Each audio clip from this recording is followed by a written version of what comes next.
வணக்கம். இன்னைக்கு நம்ம பார்க்க போற சமையல் ரொம்ப சிம்பிளாவும் ஆரோக்கியமாவும் செய்யக்கூடிய ஒரு லஞ்ச் மெனு தான். சிறுகீரை கடையல், உருளைக்கிழங்கு காரக்கறி ரெண்டுமே பார்த்தீங்கன்னா காம்பினேஷன் நல்லா இருக்கும். இதோட சைடாக ஒரு அப்பளம் வச்சு சாப்பிட்டோம்னா அட்டகாசமாக இருக்கும்.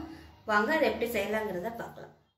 இப்போ பார்த்தீங்கன்னா குக்கரில் ஒரு 100 கிராம் அளவுக்கு துவரம்பருப்பு எடுத்து நல்லா கழுவிட்டு நல்லா ஒரு 5 விசில் மஞ்சத்தூள் போட்டு ஒரு 5 விசில் விட்டு வேக விட்டு எடுத்து வச்சுருக்கேன். நல்லா இந்த அளவுக்கு வேகணும், அப்போ தான் நல்லாயிருக்கும்.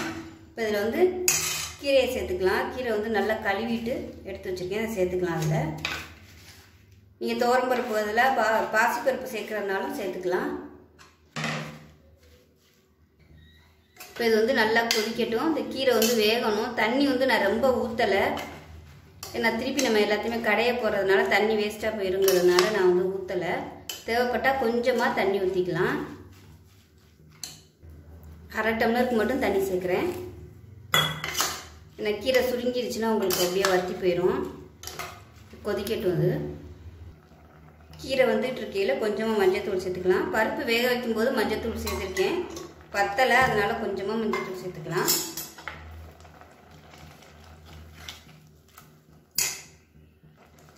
இப்போ பாருங்கள், கீரை ஓரளவுக்கு நல்லா வெந்துருச்சு. இதில் வந்து ஒரு 4 பல் பூண்டு சேர்த்துக்கலாம்.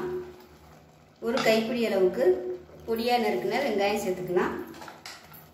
2 பச்சை மிளகாய் கீறிட்டு சேர்த்துக்கலாம். இப்போ இதில் கொஞ்சமாக ஒரு 2-3 பீஸ் வர மாதிரி தக்காளி சேர்த்துக்கலாம். தக்காளி ரொம்ப சேர்க்க வேணாம், லைட்டாக அந்த புளிப்பு டேஸ்ட்டுக்காக தான். இப்போ இதுவும் நல்லா கொதிக்கட்டும்.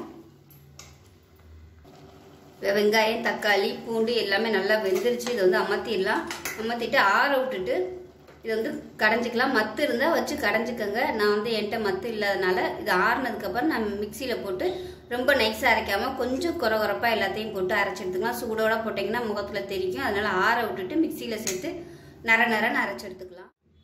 இப்போ பாருங்கள், இந்த அளவுக்கு அரைச்சிருக்கேன். ரொம்பலாம் நைஸாக இல்லை, இந்த அளவுக்கு அரைச்சா போதும். கொஞ்சமாக எண்ணெய் சேர்த்துக்கலாம். எண்ணெய் சூடானதும் 1 டீஸ்பூன் கடுகு சேர்த்துக்கலாம். கடுகு பொரிய ஆரம்பிச்சு இதில் கொஞ்சமாக ஜீரகம் சேர்த்துக்கலாம். ஒரே ஒரு வரமிளகாயை கிள்ளிட்டு சேர்த்துக்கலாம். கொஞ்சமாக கருவேப்பிலை சேர்த்துக்கலாம். 2 வெங்காயம் சேர்த்துக்கலாம், பொடியாக நறுக்கிறது. இப்போ வெங்காயம் நல்லா ப்ரௌன் கலரில் வதங்கிடுச்சு. இந்த அளவுக்கு வதக்கிக்கோங்க. இப்போ நம்ம வந்து மிக்சியில் அடித்து வச்ச கீரையை சேர்த்துக்கலாம்.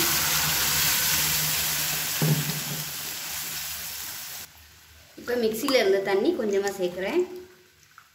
நீங்கள் வந்து மத்து வச்சு கடைஞ்சிங்கன்னா இந்த மாதிரி கொதிக்க விடணும்னு அவசியம் இல்லை. இப்போ நான் வந்து மிக்சியில் போட்டு அடிச்சுட்டு தண்ணி ஊற்றுனதுனால நான் வந்து கொஞ்சம் லைட்டாக கொதிக்க விட்டுக்கிறேன்.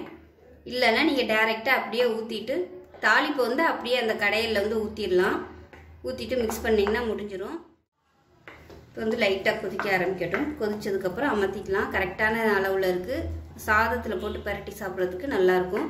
ரொம்பவும் நைஸாக இருந்துச்சுன்னா வலுவலுன்னு இருக்கும். அதனால் இந்த மாதிரி 1-2 அரைச்சிக்கிட்டிங்கன்னா நல்லாயிருக்கும். இப்போ இதுக்கு உப்பு சேர்த்துக்கலாம். இப்போ தான் உப்பு சேர்த்துருக்கேன். ரொம்பலாம் கொதிக்க விடணும்னு அவசியம் இல்லை, லைட்டாக ஒரு 2 கொதி கொதிக்கவும் அமர்த்திடலாம். இப்போ நல்லா கொதிக்க ஆரம்பிச்சிருச்சு, அமர்த்திடலாம். அவ்வளோதான், அருமையான சிறுகீரை கடையல் ரெடி ஆயிடுச்சு. இப்போ அடுத்ததாக உருளைக்கிழங்கு கறி செய்கிறதுக்கு தேவையான அளவுக்கு எண்ணெய் சேர்த்துக்கலாம். எண்ணெய் சூடானதும் கடுகு சேர்த்துக்கலாம். கடுகு பொரிய ஆரம்பிக்கவும் 1 டீஸ்பூன் ஜீரகம் சேர்த்துக்கலாம். அதோட கருவேப்பிலை சேர்த்துக்கலாம். இப்போ இதில் மீடியம் சைஸாக ஒரு சின்ன வெங்காயம் பொடியாக கட் பண்ணதை சேர்த்து வதக்கிக்கலாம்.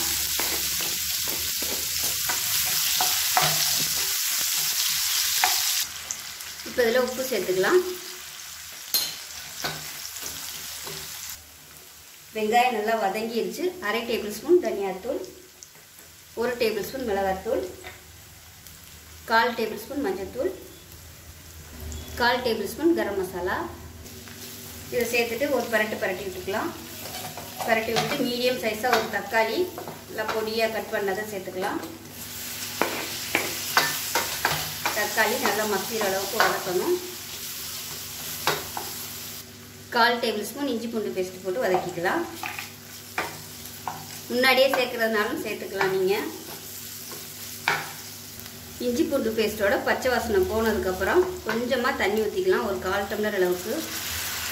இந்த தக்காளி வந்து நல்லா மசிஞ்சு அந்த ஜூஸ் வந்து நல்லா இறங்குறதுக்காக கொஞ்சமாக தண்ணி ஊற்றிக்கலாம். இப்போ இதை மூடி வச்சிடலாம். மீடியமாக வேகட்டும் தக்காளி. இப்போ எப்படி இருக்குன்னு பார்க்கலாம். பாருங்கள், நல்லா எண்ணெய் பிரிஞ்சு வந்துருச்சு. இந்த ஸ்டேஜில் பார்த்தீங்கன்னா ஒரு 150 கிராம் அளவுக்கு உருளைக்கிழங்கு வேக விட்டு எடுத்து வச்சுருக்கேன். இந்த மாதிரி சின்ன சின்ன சைஸாக கட் பண்ணிக்கோங்க. இதை சேர்த்து நல்லா எல்லாத்தையும் பரட்டி விட்டுக்கலாம். இந்த அளவுக்கு கொஞ்சம் கிரேவியாக இருந்தால் தான் இந்த மசாலா எல்லாமே உருளைக்கிழங்குல இறங்கும். இப்போ வந்து அடுப்பு நல்லா ஹை ஃப்ளேமில் வச்சுட்டு நல்லா அப்படியே பரட்டி விட்டுக்கலாம். உப்பு வந்து முதலே போட்டாச்சு, பத்தலைன்னா சேர்த்துக்கலாம். நல்லா ஹை ஃப்ளேமில் நல்லா ஒரு 2-3 தடவை நல்லா கிளறி விட்டுருங்க. கிளறி விட்டுட்டு அடுப்பு வந்து குறைச்சி வச்சிடலாம். ஏன்னா அது கொஞ்சம் நல்லா ட்ரை ஆகிற அளவுக்கு குறைச்சி அடுப்பை குறைச்சி வச்சுட்டு மூடி வச்சிடலாம். இப்போ பாருங்கள், உருளைக்கிழங்கு நல்லா தொக்கு மாதிரி வந்துருச்சு. இந்த ஸ்டேஜில் பார்த்தீங்கன்னா காஞ்ச வெந்தயக்கீரை வந்து மேலாப்பில் தூவி விட்டுக்கலாம். இது வந்து ஆப்ஷனல் தான், இருந்தால் சேர்த்துக்கோங்க. சேர்த்திங்கன்னா நல்ல ஒரு வாசனை கொடுக்கும், நல்லாயிருக்கும். அது ஒரு வித்தியாசமான டேஸ்ட்டு கொடுக்கும். இல்லைன்னா இதுக்கு பதிலாக நீங்கள் கொத்தமல்லி இலை கூட பொடியாக கட் பண்ணிவிட்டு சேர்த்துக்கலாம். அவ்வளோதான், அருமையான உருளைக்கிழங்கு கறி ரெடி ஆயிடுச்சு.